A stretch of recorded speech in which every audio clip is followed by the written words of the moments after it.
Praise the Lord. கர்த்தருடைய பரிசுத்த நாமம் மகிமைப்படுவதாக. இன்றைய தியானம் 1 கொரிந்தியர் 1ஆம் அதிகாரத்திலிருந்து 4ஆம் அதிகாரம் வரை.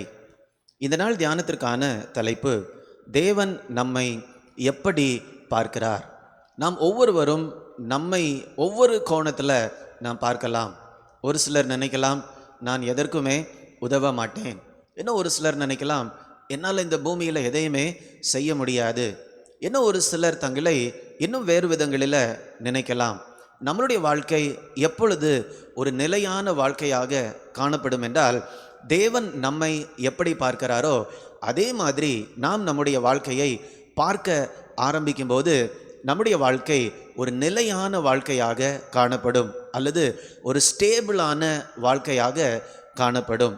இன்றைக்கு கர்த்தர் நம்மை எப்படி பார்க்கிறார் என்று இந்த தியான பகுதியிலிருந்து நாம் ஒரு சில காரியங்களை பார்க்க போகிறோம். இன்னைக்கு நாம் இந்த கொரிந்தியர் புஸ்தகத்தை ஆரம்பித்திருக்கிறோம். இந்த கொரிந்து பட்டணம் என்பது அது ஒரு ரோம பட்டணம். இந்த பட்டணம் ஒரு செழிப்பான பட்டணம், ஒரு வலுவான பட்டணம், செல்வாக்கு நிறைந்த பட்டணமாக காணப்பட்டது. வணிகம், வியாபாரம் இதெல்லாம் இந்த கொரிந்து பட்டணத்தில் அதிகமாக காணப்பட்டது. எல்லா தேவைகளும் அதிகமாக சந்திக்கப்பட்டது. பொருட்கள் நிறைய இருந்தது, செல்வாக்கு இருந்தது. ஆனால் ஒழுக்க சீர்கேடுகள் அநேகம் காணப்பட்டது. பாலியல் சீர்கேடுகள் அதிகமாக காணப்பட்டது. பல்வேறு மத நம்பிக்கைகள் இந்த பட்டணத்தில் காணப்பட்டது. இப்படிப்பட்ட இந்த கொரிந்து பட்டணத்தில் ஒருவேளை உலக பிரகாரமாக எல்லா காரியங்களும் அவர்களுக்கு இருக்கிறது மாதிரி தெரிந்தாலும், இயேசு கிறிஸ்துவுடைய அன்பும் இயேசு கிறிஸ்துவுடைய சத்தியமும் இவர்களுக்கு தேவைப்பட்டது. அப்போஸ்தலனாகிய பவுல் தன்னுடைய 3ஆம் மிஷனரி பயணத்தில் இந்த கொரிந்து பட்டணத்திற்கு போய் சுமார் ஒரு 1.5 ஆண்டுகள் அங்கு இயேசு கிறிஸ்துவுடைய சுவிசேஷத்தை அவர் பிரசங்கிக்கிறார். அவர்களுக்கு வெளிப்புறமாக எல்லா காரியங்களும் காணப்பட்டது, ஆனால் இயேசு அவர்களுக்கு இல்லை. அதனால பவுல் அவர்களுக்கு பிரசங்கம் பண்ணும்போது அவருடைய சுய ஞானத்தை அவர் சார்ந்து பேசவில்லை, சுய புத்தியை அறிவை சார்ந்து பேசவில்லை. ஆண்டவருடைய பலத்தை சார்ந்துதான் அவர்களுக்கு சுவிசேஷத்தை அவர் சொன்னார்.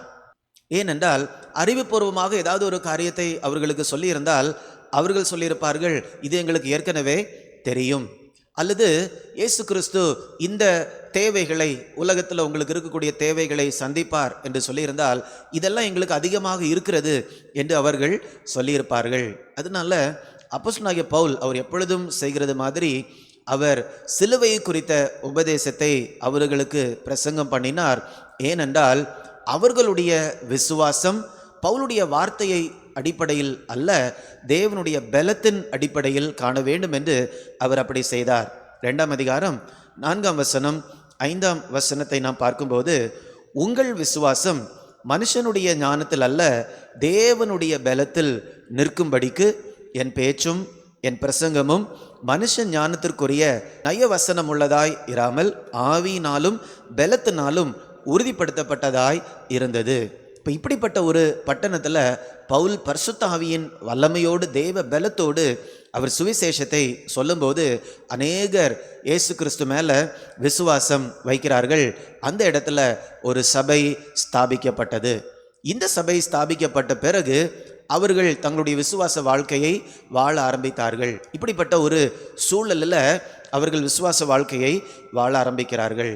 ஆனால் சுமார் ஒரு 3 வருடங்கள் 4 வருடங்கள் கழிந்த பிறகு என்ன நடக்கிறது என்றால், சுற்றி இருக்கக்கூடிய ஜனங்கள் எப்படி வாழ்கிறார்களோ அதே மாதிரி ஆண்டவருடைய சபையில் விசுவாசிகள் அவர்கள் வாழ ஆரம்பிக்கிறார்கள். அவர்களுக்குள்ளாக அநேக விதமான பிரச்சனைகள் காணப்பட்டது. உதாரணமாக 3ஆம் அதிகாரம் 3ஆம் வசனத்தை நாம் பார்க்கும்போது, அவர்களுக்குள்ளால பொறாமை இருக்கிறது, அவர்களுக்குள்ளால வாக்குவாதம் இருக்கிறது, பிரிவினைகள் இருக்கிறது. இப்படியாக அநேக பாவங்கள் அவர்களுக்குள்ளாக காணப்படுகிறது. அது மட்டுமல்ல, 5ஆம் அதிகாரம் 1ஆம் வசனத்தை பார்க்கும்போது, அவிசுவாசிகள் நடுவில் காணப்படக்கூடிய பாவங்களை காட்டிலும் அதிகமாக இவர்களுக்குள்ளாக காணப்பட்டது என்று பவுல் இவர்களுக்கு சொல்லுகிறார். நான் அதை வாசிக்கிறேன். உங்களுக்குள்ளே விபச்சாரம் உண்டென்று பிரசித்தமாய் சொல்லப்படுகிறதே, ஒருவன் தன் தகப்பனுடைய மனைவியை வைத்து கொண்டிருக்கிறானே, அது அஞ்ஞானிகளுக்குள்ளும் சொல்லப்படாத விபச்சாரமாய் இருக்கிறது. பாருங்களேன், இவ்வளவு பகிரங்கமாக அவர்கள் பாவங்களை செய்து வந்தார்கள். இப்படிப்பட்ட ஜனங்களுக்கு தான் அவர்களுக்குள்ளால காணப்படக்கூடிய பிரச்சனைகளை சீர்படுத்துவதற்காக பவுல் இந்த ஒரு கடிதத்தை அவர்களுக்கு எழுதுகிறார். இதில் நம்ம முக்கியமாக பார்க்க வேண்டியது என்னவென்றால், இவர்களுடைய நிலைமை இன்னைக்கு ரொம்ப மோசமாக காணப்படுகிறது. அநேக விதமான பாவங்களை அவர்கள் செய்கிறார்கள். தகப்பனுடைய மனைவியை ஒருவன் வைத்திருக்கிறான் அப்படின்னு ஆங்கிலத்தில் ஸ்டெப் மதர், இப்படியாக ஒரு விபச்சார செயலை அவர்கள் செய்கிறார்கள். ஆனால் ஆண்டவர் அவர்களை எப்படி பார்க்கிறார் என்று நாம் பார்க்கும்போது 1ஆம் அதிகாரம் 2ஆம் வசனத்தை நான் வாசிக்கிறேன். கொரிந்துவிலே கிறிஸ்து இயேசுவுக்குள் பரிசுத்தமாக்கப்பட்டவர்களாயும், ஆண்டவர் அவர்களை எப்படி பார்க்கிறார்? பரிசுத்தமாக்கப்பட்டவர்களாக பார்க்கிறார். இதுதான் நான் கடந்த நாட்களில் பேசினேன். இது ரட்சிப்பினுடைய அந்த முதல் பகுதி. இயேசுவை நாம் ஏற்றுக்கொள்ளும் போது அவர் நம்மை நீதிமான்களாக அவர் அறிக்கை செய்கிறார். அந்த நேரத்தில் தான் நாம் அவருடைய பார்வையில் பரிசுத்தமானவர்களாக மாறுகிறோம். நம்முடைய செயல்பாடுகள் எப்படி இருந்தாலும் சரி, இயேசுவை விசுவாசிக்கும் போது, பாவ மன்னிப்பை பெற்றுக்கொள்ளும் போது அவர் நம்மை பரிசுத்தமானவர்களாக பார்க்கிறார். இரண்டாவதாக ஆண்டவர் அவர்களை எப்படி பார்க்கிறார் என்றால், பரிசுத்தவான்களாகும்படி அழைக்கப்பட்டவர்களுமாய் இருக்கிற. இப்போ முதலாவதாக நாம் பார்க்கும்போது பரிசுத்தமாக்கப்பட்டவர்கள், அது ஏற்கனவே முடிந்து போயிடுச்சு, ஏற்கனவே அவங்க பரிசுத்தமாக்கப்பட்டாச்சு. இரண்டாவதாக எப்படி பார்க்கிறார் என்றால், பரிசுத்தவான்களாகும்படி அழைக்கப்பட்டவர்கள். அதுதான் நம்ம அந்த ரட்சிப்பில் உள்ள இரண்டாவது நிலை என்று கடந்த நாட்களில் நாம் தியானித்தோம். சாங்டிஃபிகேஷன், பரிசுத்தமாகுதல். இப்போ ஆண்டவருடைய பார்வையில் ஒரு இதில் பார்க்கும்போது அவர்கள் ஏற்கனவே பரிசுத்தமாயாச்சு, இன்னொரு விதத்தில் பார்க்கும்போது பரிசுத்தவான்களாகும்படி அவர்கள் அழைக்கப்பட்டிருக்கிறார்கள். பாருங்களேன், இப்போ இந்த கொரிந்து சபை விசுவாசிகளுடைய அவர்களுடைய செயல்பாடுகள், அவர்களுடைய பழக்க வழக்கங்கள் எல்லாம் எப்படி இருந்தது என்று நம்ம இந்த புஸ்தகத்தில் படிக்க முடியும். ஆனால் ஆண்டவர் அவர்களை எப்படி பார்க்கிறார்? உண்மையாக அவர்கள் மனம் திரும்பி இருக்கும்போது அவர்களை இரண்டு விதத்தில் பார்க்கிறார். ஒன்று பரிசுத்தமாக்கப்பட்டவர்கள், இரண்டாவதாக பரிசுத்தவான்களாகும்படி அழைக்கப்பட்டவர்கள்.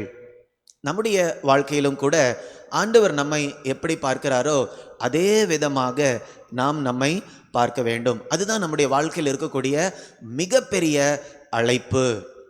3ஆம் அதிகாரம் 16ஆம் வசனத்தை நாம் தொடர்ந்து படிக்கும்போது, நீங்கள் தேவனுடைய ஆலயமாய் இருக்கிறீர்கள் என்றும் தேவனுடைய ஆவி உங்களில் வாசமாய் இருக்கிறது என்றும் அறியாதிருக்கிறீர்களா? அப்போ ஆண்டவர் நம்மை எப்படி பார்க்கிறார்? நமக்குள்ளாக அவருடைய ஆவியானவரை கொடுத்திருக்கிறார். நாம் தேவனுடைய ஆலயமாக இருக்கிறோம். ஆண்டவர் நம்மை அப்படிதான் பார்க்கிறார். நாம் தேவனுடைய ஆலயமாக இருக்கிறோம். அப்போ எந்த அளவுக்கு ஆண்டவர் நம்மை பார்க்கிற விதமாக நாம் நம்மை பார்க்கிறோமோ அப்போ என்ன நடக்கும் தெரியுமா? ஆண்டவர் பார்க்கிற பார்வையிலேயே பெரிய அதிசயம் இருக்கிறது. ஆண்டவருடைய பார்வையிலேயே நம்ம சுவிசேஷத்தில் பார்க்கிறோம், இயேசுடைய பார்வையிலேயே அங்கே சுகம் இருக்கிறது, இயேசுடைய பார்வையிலேயே அற்புதங்கள் நடக்கிறது என்று நாம் பார்க்கிறோம். அப்போ இயேசு தேவன் நம்மை எப்படி பார்க்கிறாரோ அதே மாதிரி நாம் நம்மை பார்க்கும்போதே நமக்குள்ளாக அநேக ஆவிக்குரிய காரியங்கள் நடைபெறுகின்றன. இன்றைக்கும் கூட இதை நாம் கேட்டுக்கொண்டிருக்கிறோம், தியானித்து கொண்டிருக்கிறோம். நம்முடைய செயல்பாடுகள் எப்படி இருக்கிறது என்பது நமக்கு தெரியும். ஆனால் நம்முடைய வாழ்க்கையில் ஒரு மாற்றம் வர வேண்டும் என்றால் அதை நம்ம வெளியிலிருந்து கொண்டு வர முடியாது, உள்ளால நம்முடைய செயல்பாடுகளிலிருந்து உள்ளால கொண்டு வர முடியாது. முதலாவதாக தேவன் என்னை எப்படி பார்க்கிறார்? என்னை பரிசுத்தமான ஒரு நபராக பார்க்கிறார், பரிசுத்தவானபடி அவர் என்னை அழைத்திருக்கிறார் என்று நாம் நம்மை பார்க்கும்போது நமக்குள்ளாக ஒரு பரிசுத்தமான ஒரு உணர்வு தோன்றும். நமக்குள்ளால ஒரு பரிசுத்தத்தை வாஞ்சிக்கக்கூடிய ஒரு உந்துதல் நமக்குள்ளாக உண்டாகும். அந்த உந்துதலினால நம்ம செயல்படும்போது நாம் பரிசுத்தமாய்க்கொண்டே இருப்போம். நம்முடைய வாழ்க்கையில் இருக்கக்கூடிய ஒவ்வொரு பகுதியும் பரிசுத்தமாய்க்கொண்டே இருக்கும். தேவன் நம்மை ஒரு பரிசுத்தராக பார்க்கிறதுனால நாமும் அப்படியே பார்க்க வேண்டும். அப்படி பார்க்கும்போது ஒரு பரிசுத்த வாஞ்சை நமக்குள்ளால உண்டாகும். 2 கொரிந்தியர் 7ஆம் அதிகாரம் 1ஆம் வசனத்தை படிக்கும்போது, இப்படிப்பட்ட வாக்குத்தத்தங்கள் நமக்கு உண்டாயிருக்கிறபடியால் பிரியமானவர்களே, மாம்சத்திலும் ஆவியிலும் உண்டான எல்லா அசுசியும் நீங்கி நம்மை சுத்திகரித்து கொண்டு பரிசுத்தமாகுதலை தேவ பயத்தோடே பூரணப்படுத்த கடவோம். பரிசுத்தமாகுதலை வாஞ்சிப்போம். பரிசுத்தமாகுதலை தொடர்ந்து நாம் என்ன பண்ணுவோம், தொடர்ந்து போவோம் என்று பவுலுடைய வார்த்தைகள் நமக்கு சொல்லுகிறது. இப்போ தேவன் நம்மை எப்படி பார்க்கிறார், அதே விதமாக நாம் நம்மை பார்க்கும்போது நமக்குள்ளால ஒரு பரிசுத்த உணர்வு ஏற்படுகிறது. இந்த பரிசுத்த உணர்வு என்ன செய்கிறது, நம்முடைய வாழ்க்கையில் உள்ள ஒவ்வொரு பகுதிகளிலும் அந்த பரிசுத்தத்தை கொண்டு வருகிறது. இப்போ நம்முடைய வாழ்க்கையில் மாற்றம் நம்முடைய செயல்பாடுகளிலிருந்து ஆரம்பிக்கிறது அல்ல. தேவன் என்னை எப்படி பார்க்கிறாரோ அதே பார்வையை விசுவாசத்தோடு நான் என்ன பண்ண வேண்டும், என்னுடைய வாழ்க்கையில் என்னை நான் பார்க்க ஆரம்பிக்கும் போது அதிலிருந்து ஒரு பெரிய வல்லமை நமக்குள்ளால கடந்து வருகிறது. பரிசுத்த ஆவியானவரின் பலத்தினால அப்படி நாம் வாழும்போது ஆண்டவர் பார்க்கிற விதமாக நம்மை பார்த்து அப்படியே நாம் வாழும்போது நமக்குள்ளாக மாற்றங்கள் தெரிந்து கொண்டே இருக்கும். இப்படித்தான் நாம் பரிசுத்தத்தின் மேல் பரிசுத்தமடைந்து மகிமையின் மேல் மகிமை அடைந்து இயேசுவை போல அவருடைய சாயலாகவே நாம் மாறிவிடுவோம். அது அவரிடத்துல தான் ஆரம்பிக்கிறது. தேவன் நம்மை எப்படி பார்க்கிறார், அதே விதமாக நாம் நம்மை பார்க்கிறோமா? நீங்கள் உங்களை பார்க்கிறீர்களா? நாம் ஜெபிக்கலாமா? அன்பின் பரலோக பிதாவே, இந்த நல்ல நாளுக்காக உமக்கு நன்றி செலுத்துகிறோம். ஆண்டவர் எங்களை இரட்சித்திருக்கிறீர், எங்களை நீதிமான்களாக மாற்றியிருக்கிறீர், பரிசுத்தவான்களாக அழைத்திருக்கிறீர். உமக்கு நன்றி செலுத்துகிறேன் தகப்பனே.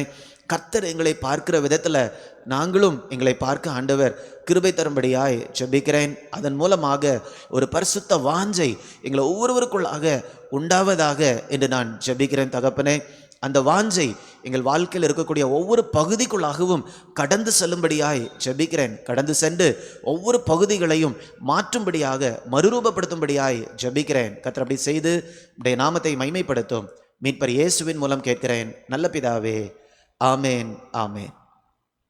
God bless you. God bless you.